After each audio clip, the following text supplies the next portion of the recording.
দেওবাৰৰ পৰা কলিয়াবৰত অনুষ্ঠিত হৈ থকা হেঙুল থিয়েটাৰৰ বাকৰিতে নিশা 11 বজাত কেক কাটি উদযাপন কৰিলে ৰবি শৰ্মাৰ উপজা দিন।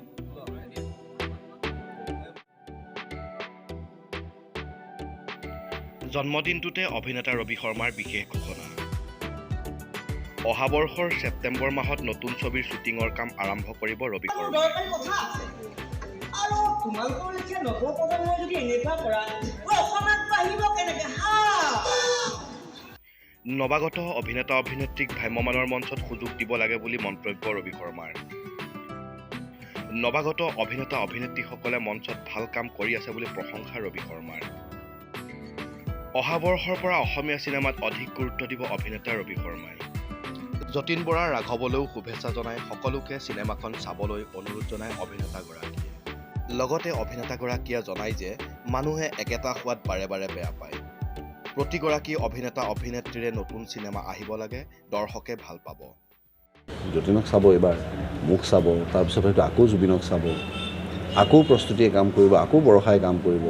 এই এটা চাৰ্কুলেশ্যন চলি থাকিলেহে মানুহে ভিন্ন সোৱাদ পাব। গতিকে ৰাঘৱো চলিব লাগিব, ৰঘুপতিও চলিব লাগিব, চব চলিব লাগিব।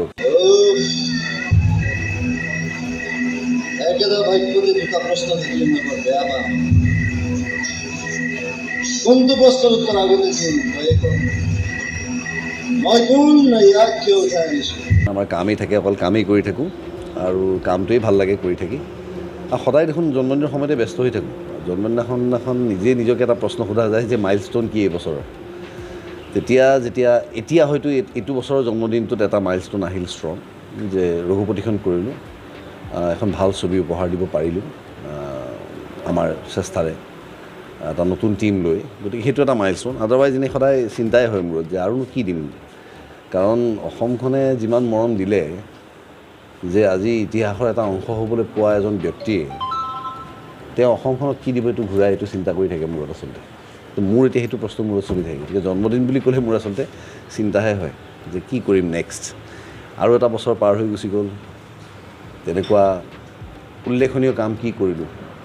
গতিকে সেইটো এটা থাকে। আদাৰৱাইজ এনেই ঈশ্বৰৰ ওচৰতো কৃতজ্ঞতা জ্ঞাপন কৰিছোঁ যে এইটো বয়সলৈকে মোক ইমানখিনি এবল কৰি ৰাখিছে যে মই কাম কৰি আছোঁ।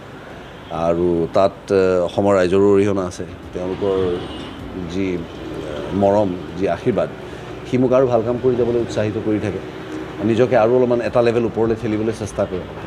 গতিকে সেইটোৰ কাৰণে তেওঁলোকৰ ওচৰত কৃতজ্ঞতা জ্ঞাপন কৰিছোঁ। ইয়াৰ পিছত আকৌ চিনেমাই কৰি আছোঁ, চিনেমাই কৰিম। ৰঘুপতিৰ সফলতাটো চাই থমকি ৰ'লেই নহ'ব, বা তাৰে যিটো যশ, সেই যশটোতে গা ধুই থাকিম বুলি ভাবিলেও নহ'ব। গতিকে আৰু এটা ষ্টেপ আগলৈ যাবলৈ চেষ্টা কৰিম। গতিকে চেষ্টা অব্যাহত আছে। ফলাফল ঈশ্বৰৰ হাতত। আমাক দাপোন দেখুৱাব ৰাইজে, আমি কেৱল চেষ্টা কৰিম। কাম মই অলৰেডি স্ক্ৰিপ্টৰ কাম আৰম্ভ কৰিছোঁৱেই, স্কেলেটেল লেভেলত কামবিলাক হৈছেই। সেইখন এপ্ৰুভ কৰিম ডিৰেক্টৰৰ লগত বহি, সুব্ৰতৰ লগত বহিম, একেলগে কথা পাতি ফাইনেলাইজ কৰি আমি ঈশ্বৰে যদি চব ঠিকে ঠিকে ৰাখে, তেতিয়াহ'লে অহা বছৰ ছেপ্টেম্বৰত আমি শ্বুটিং ষ্টাৰ্ট কৰিম। 2025 মাৰ্চ এপ্ৰিল আৰম্ভণি ভাগতে এৰিবলৈ চেষ্টা কৰিম চিনেমা। কলিয়াবৰৰ কুঁৱৰীটোলত অনুষ্ঠিত হেঙুল থিয়েটাৰৰ মঙলবাৰে নিশা সামৰণি পৰে। News desk report, Kaliabor news. Kaliabor news বুলি এটা নতুন পেজ আহিছে আপোনালোকৰ মাজত, চলি আছে অলৰেডি। গতিকে কলিয়াবৰ নিউজলৈ মোৰ শুভেচ্ছা থাকিল। আৰু আপোনালোকে আটাইকে মই অনুৰোধ জনাইছোঁ, আপোনালোকে যেন মৰম দিয়ে এই পেজটোক, শ্বেয়াৰ কৰক, লাইক কৰক, ছাবস্ক্ৰাইব কৰক।